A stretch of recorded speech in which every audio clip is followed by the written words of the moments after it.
What should we do as a new department manager in our first 30 days? This video is going to cover the 5 things that I think we need to focus on. The most important first step, there'll be 1 or 2 or 3. What does that mean? As we do this, operational stuff, the strategic stuff, key point is point 3. They're the folks that we need help from, transaction flows, the challenges. All of these things are important for us to try and get to grips with. So summarising what we've covered. Whatever role we're in, almost inevitably, it's very challenging. My role is to share the lessons of my 30+ years of experience of running businesses, developing teams, leading turnarounds, and assessing businesses for acquisition. In all of this, collectively, across the whole of my career, I've been involved with over 150 different operating organisations and environments. My name's Rob Evans, and I hope you find this content both enjoyable and of great value. What to do when we're new in a leadership role? The most important first step is get to know our team. Our team are our arms and legs. They're our greatest asset. They're the individuals with whom we're going to be working day in, day out. They're the folks that we need help from, to rely on. We need them to become fans of us, fans of our leadership style, fans of the way that we operate. Getting to know our people as quickly as possible is a very high priority. We need to try and get to know them in both a one-on-one and some kind of group dynamic situation. Throughout that process, stand back, observe, think very, very consciously so that we're really getting to grips with and understanding what our individuals, the folks in our team, are all about. What's their experience? How do they operate? It's the granularity of the steps of what they did in their various roles. The better we understand the way that our colleagues have worked and the environments in which our colleagues have worked, the nature of the environments, the likelier we are to not be caught out by expecting something from them that actually it's unreasonable for us to expect. The better we know our people, the better we know their experience in a significant degree of detail, the likelier we are to have a much clearer idea of their likely capabilities based on that experience. We want to get a sense of what are they all about as individuals, what are their aspirations, what do they value in their life, in their work, in their leader, in their colleagues, why are they in the organisation, ultimately what's their goal as individuals. We want to understand this so that we can start to work with them. If they are quite outright in telling us ultimately they don't want to be with our organisation for an extended period of time, at least we can get to know them, get the best out of them for the period that we do work together, and help them find their way to a better solution for them, and have them help us really get to know the organisation, really get to understand the transaction flows, the challenges, the nature of the business, the customers that we're dealing with. All of this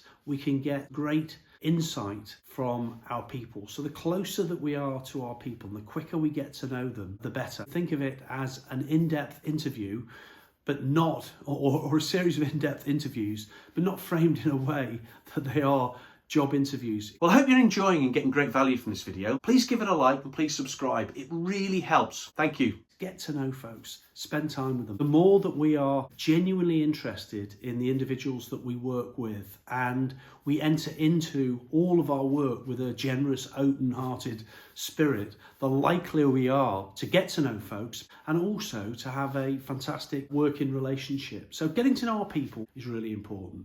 Secondly, it's getting to know our stakeholders. Inevitably, as a leader of a department, of an organisation, we have a wide range of customers, and those customers can be external customers, the folks who are buying stuff from the organisation that we're serving, or even if we're in a not-for-profit, the folks who are benefiting, the beneficiaries, whatever service it is that we provide as a not-for-profit. So we have those external stakeholders, but there's also our line manager, our people, colleagues. Clearly define our stakeholders and get to know our stakeholders and get to know what their expectations of us are. So getting to know the stakeholders is really important. A third piece is really understanding our organisation inside out. What is it that our organisation does? How is it structured? How is it organised? How does it make money? What are the various activities? What does that mean for the dynamics that exist in the organisation? I think there's 7 different flavours of activity that organisations typically engage in, usually a blend of perhaps 1 or 2 or 3 of these 7 activities. And when we understand those activities, then we're better placed to be able to understand what the likely cultural dynamics, people dynamics, preoccupations, working capital dynamics, financing dynamics. We can understand all of the operational stuff, the strategic stuff that relates to that specific type of activity, what the business is all about, and also how the organization's built, how it's funded, its organization structure. So all of these things are important for us to try and get to grips with as quickly as possible. I run a program that helps us get to grips with organisations with which we've previously been unfamiliar.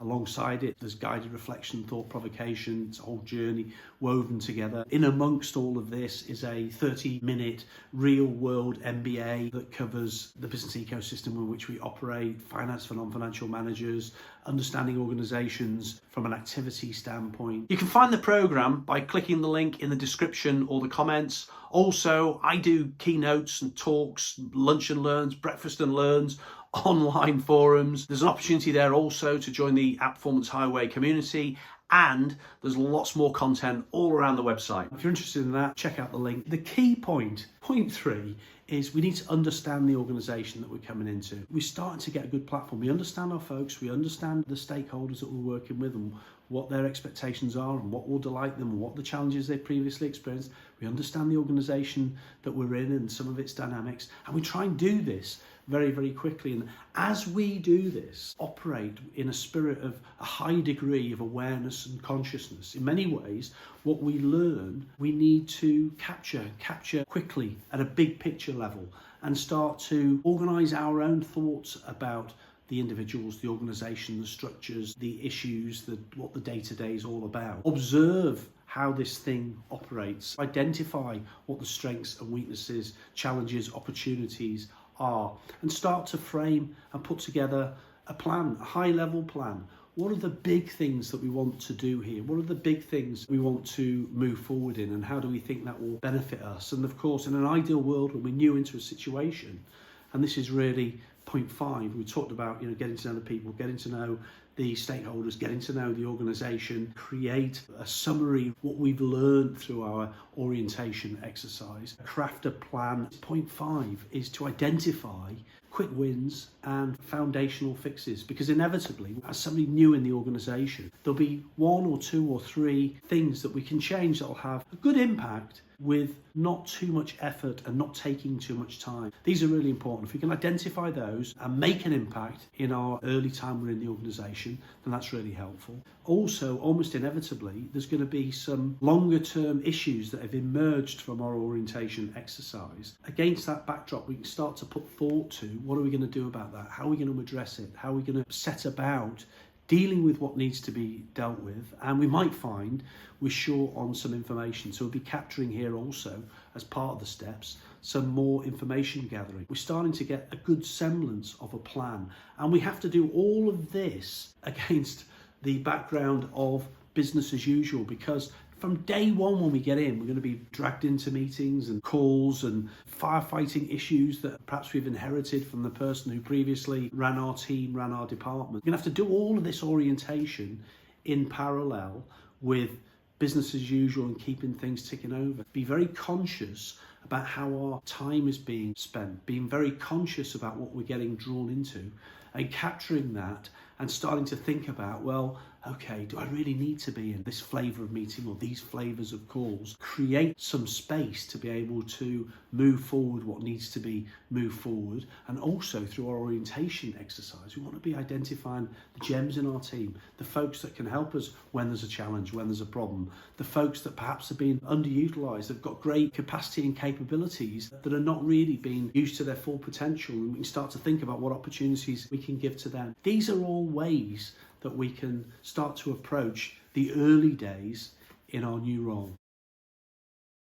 So summarising what we've covered, quickly we need to get to grips with getting to know, firstly, our people, secondly, our stakeholders, thirdly, our organisation, and then point 4 is we need to quickly summarise what we've learned, what we've observed, and start to craft a plan in the way that we operate. And point 5, a key part of that summary, a key part of that plan is identifying quick wins and the foundational issues and foundational fixes if there's challenges that we're going to focus on. This is the 5 points to think about, to cover as we move into a new role. We've got to do all of that against the backdrop of business as usual. And once we've identified, of course, the quick wins and the foundational fixes, it's all about just getting on with it. I hope you enjoyed that and got great value from it. Please don't forget to check out the link. Also, please give it a like and please do subscribe. As I said, it really does help. I'll see you in the next video.